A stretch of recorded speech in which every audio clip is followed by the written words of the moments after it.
I'm just living the dream. Welcome to Montz TV. This week I've got Jeff Larentowicz on the show. He's a player for the New England Revolution in the MLS.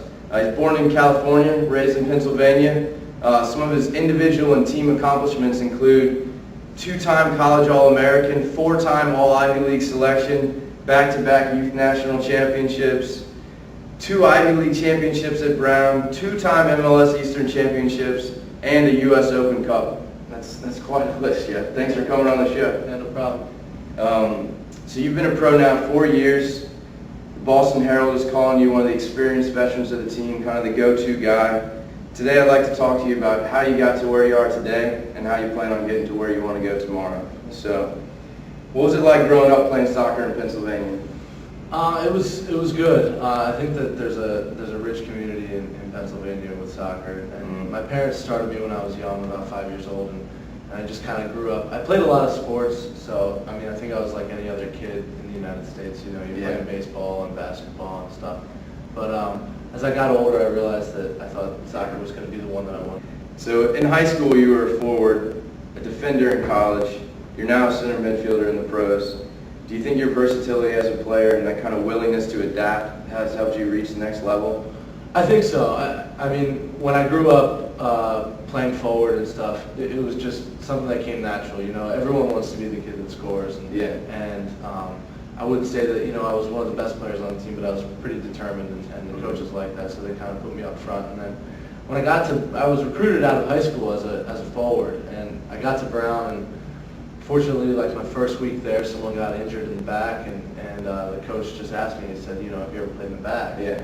And I said a little bit, and he put me back there, and I mean, I played for 4 years at center back. I had not really played there before, but I think it was a tribute to my coach who was able to sort of mold me and teach me and develop me over the years. And then once I got to New England, I mean, my first year, my rookie year, I played in the center of the back, and then Steve Nichols sort of asked me if I wanted to push into midfield, and obviously I wanted to because I'm attack-minded at heart. And I don't know, I've done well. And I think that, you know, my versatility is an asset because even when I broke in with the Revs, in the first 5 games I played with them, I played 4 different positions. So it was like, they kind of used me all over the field, in the back, and the midfield. So, like I said earlier, you've won a lot of championships, and every article I read about you talks about your leadership qualities. You've been a captain on a lot of the teams you've played for. What does it feel like to win a championship and lift a trophy? I think that's the best thing. I mean, at Brown, my junior year, we had a great year, and that was probably one of the most fulfilling years soccer-wise of my life. Because that was the first time I was named All-American, and it was it was a thrill, and something I'd never even expected. And then, you know, the team did so well. So to win the championship that year was great.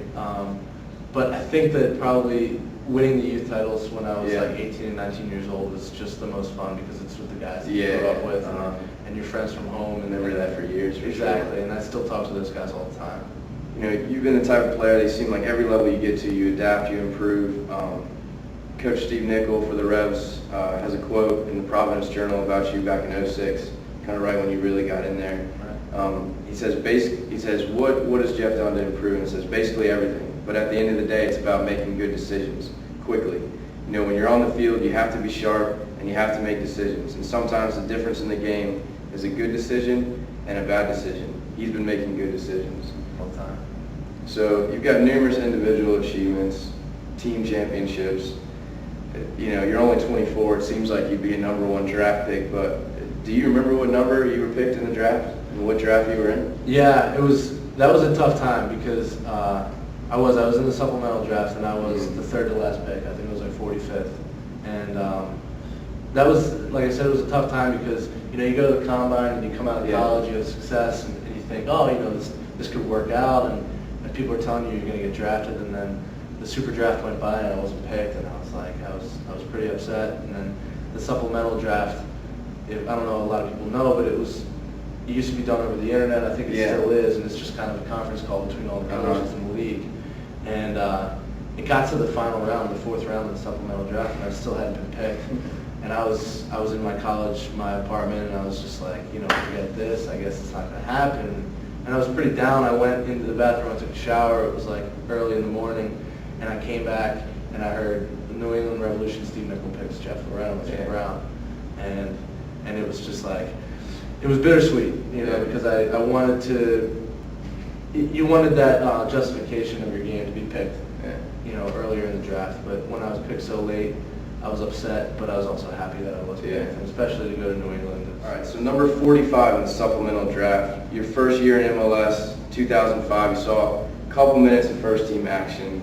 But in 2006, you really got your chance, and you took it. You had that opportunity, and you took it. So with professional sports being about 90% mental, how tough was it to keep your confidence up and self-belief while being patient for waiting almost over a year?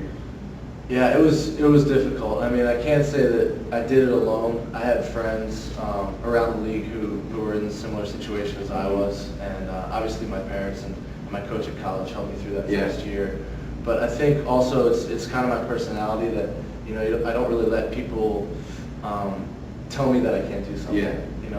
I fight through that, and through my entire rookie year, as I said, I got into one game and I played what amounted to 1 minute. And but we had 12 reserve games. I played in 11 of those. I only missed one for graduation from school, and it was just, that was my chance to get out there. And when the last reserve game of the year, my rookie year, came along, the coaches noticed my hard work and noticed that I was determined to hopefully break into the first team at some point, and they gave me a chance. So it was a long year and it was tough. And I think that at the same time, if that hadn't happened to me, I don't know if I would be, as tough and as trying as I am now. Jeff, last question. We'll cut you off. I know we're talking a lot here. As a role model for a lot of young players, what advice do you have for players that want to live the dream of being a professional soccer player? Professional soccer player. I think that the way that the game has grown in the United States is everyone's trying to stress soccer specific. Go out and play soccer. They've developed the youth academies, and they've changed the way that soccer is looked at in the United States. I think that everybody in my generation, they just grew up being athletes, and just figured out that as time went on, soccer was the sport that they wanted to play.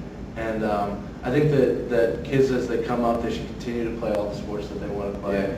They should have fun, and I think that playing other sports as I grew up helps my mind develop into understanding the game and understanding different sports, and it's translated into soccer.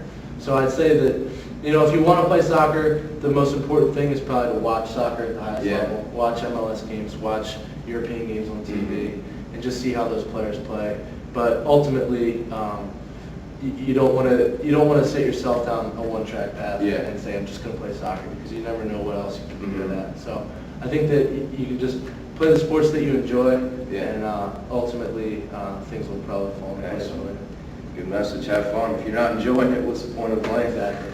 Well, Jeff, I appreciate you coming on the show. It's been a pleasure talking to you. You've had a great career so far, and I think it's only foreshadowing the future that lies ahead for you. So good luck this season. Thanks a lot. Thanks, Jeff. All right. Thanks for watching Montz TV.